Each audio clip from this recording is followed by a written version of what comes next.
آخری کویشچن علی بھائی، عموماً نوجوانوں کی جانب سے اکثر یہ سوال کیا جاتا ہے کہ کیا رخصتی سے پہلے یا میاں بیوی کے ازدواجی تعلق اسٹیبلش ہونے سے قبل ولیمہ کیا جا سکتا ہے؟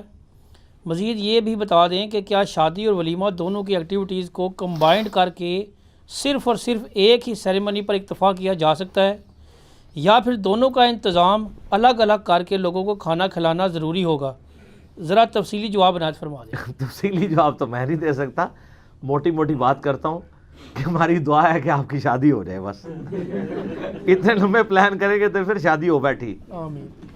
یہ حقیقت بات ہے کہ ہمارے سب کانٹیننٹ میں شادی کی ایکٹیویٹی کو بہت مشکل کرتی ہے، اور ماں باپ بھی اپنی شادیاں ان کی ہوئی ہوتی ہیں 18-20 سال کی عمر میں، بچے 30 سال کے ہو جاتے ہیں تو وہ کر کے ہماری شادی کا تو کہتے ہیں کیڑی جلدی ہے۔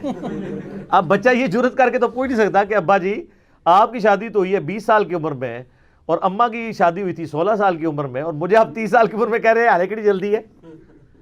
ٹھیک ہے، لیکن اس کو بدتمیزی تصور کر لیں گے۔ دنیا میں آپ سچی بات کسی بھی فورم پہ کریں اس کو بدتمیزی تصور کیا جاتا ہے، اس لیے عربی میں محاورہ ہے الحق مرن، حق کڑوا ہوتا ہے، اسی کو انگلش میں کہا جاتا ہے ٹروتھ از آلویز بیٹر، کڑوا ہوتا ہے، یہ حقیقت بات ہے۔ آپ سچی بات جتنے مرضی اچھے پیرائے میں کریں، جس کو لگ رہی ہے نا اس ٹائم خاموش ضرور ہو جائے، اندروں انہوں وٹ چڑھیا ہوتا ہے۔ ٹھیک ہے، ویسے وہ جتنا مرضی دعویٰ کرے کہ جی آپ جو ہے وہ پازیٹیولی چیزوں کو ہائی لائٹ کریں، پازیٹیولی بھی کر کے دیکھ لیں۔ آپ کسی مزار پہ جا کے پازیٹیولی مسلم شریف کی حدیث وہاں لگائیں کہ نبی علیہ السلام نے منع فرمایا قبروں پہ عمارت بنانے سے، قبروں کو پکا کرنے سے اور ان پہ بیٹھنے سے، تو ساری پازیٹیونیس کٹ کے باہر سٹن گے۔ یہ کہنا آسان ہے، سچ کڑوا ہی ہوتا ہے، چاہے آپ ایک گال میں شہد رکھیں دوسرے میں آپ شکر رکھ کے بھی بولیں نا، ان الفاظ کی کڑواہٹ کون ختم کر سکتا ہے؟ حتیٰ کہ سورہ یونس میں آیت نمبر 15 اور 16 آپ پڑھ کے دیکھیں، کافر بھی کہتے تھے اے نبی اس قرآن کو بدل دو، بہت اسٹرکٹ ہے، یا کوئی اور قرآن لے آؤ، تو اللہ نے فرمایا نبی فرماؤ مجھے کوئی اختیار نہیں کہ میں اپنے نفس سے اس قرآن کو بدل سکوں، میں تو خود پابند ہوں اس وحی کا جو اللہ مجھے کرتا ہے۔ قل انی اخاف ان عصیت ربی عذاب یوم عظیم، مجھے تو خود ڈر ہے اس بات کا کہ اگر بالفرض میں نے اپنے رب کی نافرمانی کی تو بڑے دن کا عذاب مجھے بھی آ پکڑے گا۔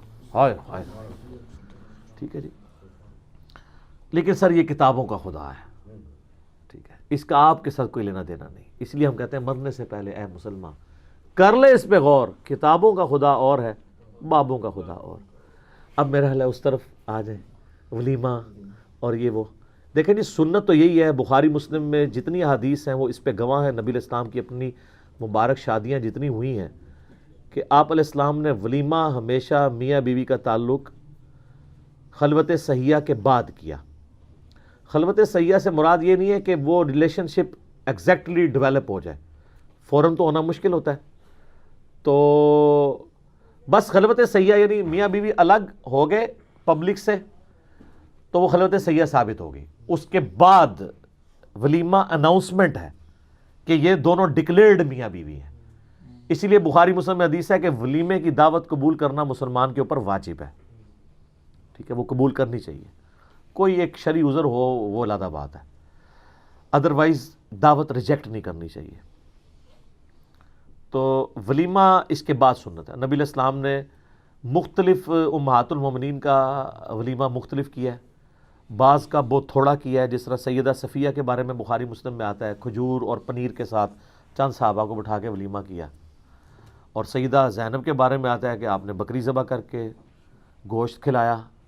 اس میں کوئی شریعت نے پابند نہیں کیا، اور یہ یاد رکھیے گا یہ جو نکاح کے موقع کے اوپر آپ کو یہ بدھ جسے کہتے ہیں وہ یہ بدعت نہیں ہے، بدھ یہ بھی سنت ہے کہ میٹھی چیز کو یا اس طرح کی چیزوں کو بانٹنا، چھوارے بانٹنا اور ڈکلیئرڈ ہوں، کیونکہ نکاح اعلانیہ ہوتا ہے اور بدکاری چھپا کے ہوتی ہے، تو میاں بیوی ڈکلیئر ہونے چاہیے۔ باقی یہ شادی کی جو رسم ہے نا اس وقت ہمارے سب کانٹیننٹ میں کہ شادی کی ایکٹیویٹی ایک علیحدہ سے پرفارم ہوتی ہے جس میں سینکڑوں لوگوں کو کھانا کھلایا جاتا ہے، یہ آپ کو قرآن و سنت میں نہیں ملتی، لیکن ہم اس کو غلط بھی نہیں کہتے، یہ کلچرل چیز ہے۔ لیکن جس طرح اس کلچر کو اب یہاں پہ انجیکشن لگا کے لوگوں میں داخل کر دیا کہ غریب آدمی اپنی بچی نہیں بیاہ سکتا، تو اس کے اوپر تو حرمت کا ہی فتویٰ دینا چاہیے، سرکمسٹانسز کے پوائنٹ آف ویو سے. میں تو جہیز کو بھی کیٹاگوریکلی لعنت نہیں کہتا ہوں, جہیز کی ڈیمانڈ لعنت ہے. اگر کوئی شخص اپنی مرضی سے اپنے بچی کو گھر کا بنیادی سامان دینا چاہتا ہے گفٹ, تو دینے دے. آج تک کسی نے کہا ہے کہ باپ کا اپنے بیٹے کو نیا موٹر سائیکل نکلوا کے دینا حرام ہے جس پہ وہ ویلنگ کرے گا؟ کہتے ہیں باپ ہے جی دے بیٹے نو, ویلنگ کرتا ہے تو ویلنگ غلط ہے نا, چلائے. اچھا تو بیٹی کو اگر باپ کچھ برتنے کا سامان دے دے تو اس میں آپ کو کیا مسئلہ ہے؟ اگر کوئی نہیں لینا چاہتا نہ لے, اس کی خوشی ہے کہ میں دوں, بیٹوں کو بھی تو دے رہا ہے, بعد میں وراثت بھی تو تقسیم ہونی ہے. البتہ جو لوگ کنڈیم کر رہے ہیں نا جہیز کو, میں ان کی نیت پہ شک نہیں کرتا, وہ بالکل ٹھیک کر رہے ہیں, کیونکہ میجورٹی اس وقت اس کا نیگیٹو یوز ہو رہا ہے کہ لوگوں کی شادیاں مشکل ہو گئی ہیں. اسی وجہ سے اجتماعی شادیاں بھی کروائی جاتی ہیں. کئی این جی اوز بنی ہوئی ہیں جو غریب جوڑوں کی 50-100 جوڑوں کی ایک دن میں شادی کروا دیتے ہیں, بیسک ان کو چیزیں دے دیتے ہیں, ڈبل بیڈ دے دیتے ہیں, ایک جو ہے وہ آپ سمجھ لیں کوئی اگر اچھا ہوگا تو وہ ایک ریفریجریٹر ان کو لے دیں گے, فریج لے دیں گے, کوئی سرائی مشین لے دیں گے, اس طرح کی چیزیں وہ بنیادی چیزیں دے دیتے ہیں. تو کوئی حرج نہیں ہے اس کے اندر, ڈریسنگ ٹیبل چھوٹا سا دے دیں گے.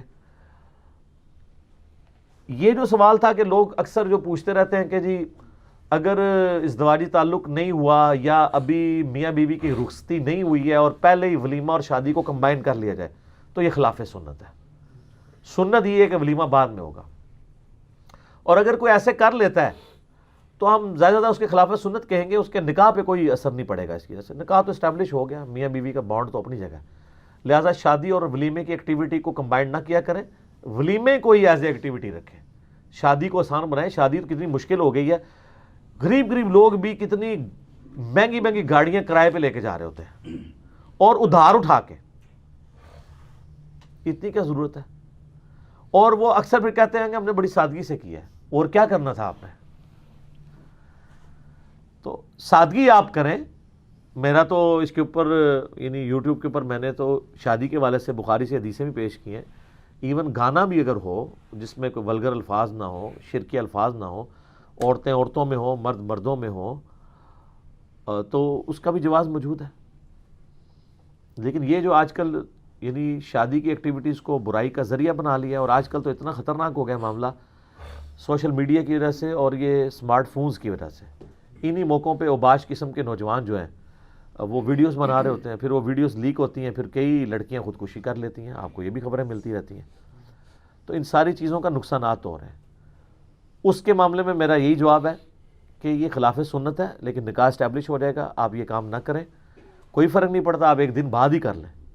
اور کئی لوگ ایسے ہوتے ہیں کہ وہ بعض اوقات یعنی عورت کے مخصوص ایام ہوتے ہیں تو وہ ازدواجی تعلق کا ایشو بن جاتا ہے یا کسی اور وجہ سے بن جاتا ہے, تو وہ بیچارے اس ٹینشن میں رہتے ہیں کہ اب ولیمہ تو جو ہے وہ اب ہمارا پتہ نہیں ولیمہ حلال ہوا ہے کہ حرام ہوا ہے. کوئی ٹینشن نہیں ہے, ولیمہ حلال ہوا ہے حرام ہوا ہے. ولیمے کا تعلق اس سے ہے کہ میاں بیوی جب الگ ہو گئے, خلوت صحیحہ ثابت ہو گئی, چاہے اس کے بعد ان کا تعلق قائم ہوا نہیں ہوا, وہ ڈکلیئرڈ میاں بیوی ہیں. کیونکہ غیر محرم عورت کو تو ہاتھ لگانا حرام ہے. اگر ایک شخص شادی کے بعد اپنی بیوی کو یوں ہاتھ لگا لیتا ہے تو یہ اس کی بیوی ڈکلیئر ہو گئی, بس اس کے بعد فوراً اسی وقت بھی ولیمہ کر سکتا ہے. اس کے لیے وہ اس ایکسٹریم تعلق کو اسٹیبلش کرنا ضروری نہیں ہے, کیونکہ اسلام میں تو ہم نامحرم عورت کو ہاتھ نہیں لگا سکتے. الموجم الکبیر طبرانی میں صحیح سند سے ہے کہ نبی علیہ السلام نے فرمایا کسی شخص کا جو ہے وہ کسی غیر محرم عورت کو ہاتھ لگانا اس سے بڑا گناہ ہے, اس سے بڑی چیز ہے کہ اس کے سر میں لوہے کا کیل ٹھوک دیا جائے. اس کا یعنی عذاب جو ہے وہ کم ہے کیل ٹھوکنے کا, اور عورت غیر محرم عورت کو ہاتھ لگانے کا جو عذاب ہونا ہے نا اللہ کے حضور وہ بڑا ہے. تو غیر محرم مرد و عورت آپس میں مصافحہ بھی نہیں کر سکتے. تو میاں بیوی کا یہ تعلق ہے کہ وہ آپس میں ایسے معاملات کر سکتے ہیں. تو یہ نوجوان اکثر مجھے پتہ ہے بہت پوچھتے رہتے ہیں اور وہ اسی ٹینشن میں پڑے رہتے ہیں. فی الحال نوجوانوں سے ریکویسٹ ہے کہ وہ اپنی شادی کی فکر کریں, اور ماں باپ سے ریکویسٹ ہے کہ جس طرح ماں باپ اپنے حقوق اپنی اولاد سے ڈیمانڈ کرتے ہیں نا کہ میری اولاد میرے ساتھ خوش اخلاق ہو اور میرے ساتھ اچھا رویہ رکھے اور یہ میرے حقوق پورے کرے, تو سر آپ کے بھی تو حقوق ہے نا کہ آپ نے اپنی اولاد کی ٹائم پہ شادی کروانی ہے. کئی یقین جانے کئیوں کی بچیاں پڑھ لکھ جاتی ہیں نا تو وہ کہتے ہیں اتنا پڑھایا لکھایا، اب کچھ عرصہ کمائی تو کھائیں نا ان کی، اور اس کی وجہ سے ان کی شادیاں لیٹ کرتے ہیں. اینڈ رزلٹ یہ نکلتا ہے کہ پھر وہ کسی ٹگے دے متھے مار دیں انہوں. پھر ظاہر ہے جب عورت کی عمر نکل جاتی ہے تو پھر اچھے رشتے تو نہیں ملتے، اور جب اچھے رشتے گھر آ رہے ہوتے ہیں، میں آپ کو دعوے سے کہتا ہوں اچھے رشتے آتے ہیں گھر، آپ کی اگڑ نہیں اس وقت جا رہی ہوتی. آپ آئیڈیل ڈھونڈ رہے ہوتے ہیں تو آپ کیا خود آئیڈیل ہیں؟ ایسے تو کبھی نہیں ہوگا. اس وقت نخرے آسمانوں پہ ہوتے ہیں اور اینڈ پہ سیانا کا وہی ہوتا ہے. ٹھیک ہے نا، جو سیانا کوا ہے نا وہ جا کے پھر گندگی پہ جا کے بیٹھتا ہے. ٹھیک ہے، تو ایسا نہیں ہونا چاہیے. اکڑ توڑیں اپنی، اور ٹائملی چیزوں کو مینج کر کے شادی کر دیں. لالچ نہ کریں. آپ کی اولاد سے آپ کو نفع پہنچنا ہے تو اس کا تعلق قطعاً اس سے نہیں ہے کہ وہ شادی شدہ یا غیر شادی شدہ ہے. آپ دیکھ لیں، جو مرضی کر لیں، جن کو فیض پہنچ رہا ہے ان کو پہنچ رہا ہے، جن کو نہیں پہنچ رہا نہیں پہنچ رہا. یہ حقیقت بات ہے. ان کی تربیت ایسی کریں کہ وہ آپ کے لیے بینیفیشری ہوں. شادی لیٹ نہ کریں. اچھا، اس میں بعض بڑے بولے لوگ ہیں، وہ یہ بھی کہتے ہیں کہ جی ہمارے ماں باپ نے ہماری شادی لیٹ کر دی ہے، لہٰذا اگر ہم اب کوئی غلط ایکٹیویٹی پرفارم کرتے ہیں تو ہمیں اس پہ گناہ نہیں ہوگا، ہمارے ماں باپ کو ہوگا. نہ، ہر شخص نے اپنا بوجھ خود اٹھانا ہے. آپ کے لیے آپ کے ماں باپ کی حرکتوں کا نبی صلی اللہ علیہ وسلم کو پتا تھا. تو بخاری مسلم میں حدیث ہے کہ نوجوانوں کا گروہ جس میں استطاعت ہو وہ شادی کرے، اور جو شادی نہیں کر سکتا وہ روزے رکھ کے اپنی شہوت کو ٹھنڈا کرے. بے شک نکاح کرنا نگاہوں کو نیچا رکھتا ہے اور تمہاری عفت اور عصمت کی پاکیزگی کا سبب ہے. نکاح کرو. تو یہ ترغیب دلائی گئی ہے. لیکن نکاح نہیں ہو رہا تو روزے رکھنے آپ نے. اللہ کے فضل سے آپ 2-3 روزے رکھیں گے نا، سارا تھوڑا دماغ ہے جنون نکل جائے گا. ٹھیک ہے نا. تو یہ اللہ نے الٹرنیٹیو چیزیں بتائی ہیں، یہ نہیں ہے. باقی دوسری جگہ بھی ہے. ہم سے چونکہ لوگ رابطہ کرتے ہیں، میں ذرا اب کوشش کرتا ہوں کوڈ ورڈز میں ہی بات کروں، جن لوگوں تک کنوے ہونی ہے ان تک ہی پہنچے، کیونکہ میری کمپیٹنسی نہیں ہے ان ٹاپکس کے اوپر اتنی غلیظ زبان استعمال کرنا جو ہمارے علماء کرام جو ہیں حرم میں بیٹھ کے کر رہے ہوتے ہیں. وہ تو سوال پتہ نہیں خود بیٹھ کے بنواتے ہیں. میرے خیال ہے وہ ایسے ایسے سوال ہیں جو بڑے سے بڑے ولگر بندے کے دماغ میں بھی نہیں آئے ہوتے ہیں، اور وہ دین کی خدمت سمجھ کے ان سوالوں کو ایڈریس کر رہے ہوتے ہیں. یہ کوئی دین کی خدمت نہیں میرے بھائی. اگر یہ دین کی خدمت ہوتی نا تو قرآن بھی اس طرح کی لینگویج میں بات کرتا. پورے قرآن میں کسی عورت کا نام نہیں آیا سوائے مریم کے، اور وہ مریم کا نام نہیں ہے، عیسیٰ ابن مریم، چونکہ وہ عیسیٰ کی ماں تھی اور اللہ تعالیٰ کی نیک بندی تھی. ان کے اوپر تہمت لگی، اللہ نے اس تہمت کو دھویا. نبی کی ماں تھی، اسی لیے بامر مجبوری ان کا نام آیا ہے. باقی جب بھی قرآن میں آتا ہے تو کیا آتا ہے؟ نوح کی عورت، لوط کی عورت. ہمارے نبی کسی بیوی کا نام نہیں آیا قرآن میں، ہمیشہ آتا ہے عورت عورت عورت. تخت بلقیس والا واقعہ آیا، بلقیس کا نام نہیں آیا. عورت، ایک عورت ہے جو ان پہ حکمرانی کرتی ہے. یہ جناب اتنا زبردست حیا والا دین ہے کہ آپ نے یہ کام نہیں کرنے. اور یہ میں آپ کو بتاؤں، اپنے دوستوں میں اپنی بیویوں کے نام بھی نہ لیں. میں میرے ایکس مرشد الیاس قادری صاحب، ہم نے ان سے کافی چیزیں پازیٹیو سیکھی ہیں. تو وہ یہ سکھایا کرتے تھے کہ شادی شدہ بندہ کو یہ اگر وہ اپنی بیوی کا ذکر کرے تو کہے کہ میرے بچوں کی امی. تو اس میں زیادہ حیا والا پہلو ہے. ٹھیک ہے، بیوی کہہ لیں کوئی حرج نہیں. بیوی کا تو صحابہ کرام استعمال کرتے تھے، میری بیوی، وہ اس میں نام نہ لیں. اس طرح کے نام یعنی وہ پھر ایک حیا والا معاملہ جو ہے وہ، کیونکہ قرآن نے ہمیں یہی سکھایا ہے. نوح کی بیوی نام آ سکتا تھا، چلو اور کوئی نہیں، ہمارے نبی کی بیوی کا بیٹی کا نام آ سکتا تھا، نہیں آیا نا. اللہ یہ کہ بہت ضرورت پڑی تو نبی علیہ السلام نے کبھی نام کوئی لے لیا، وہ علیحدہ بات ہے.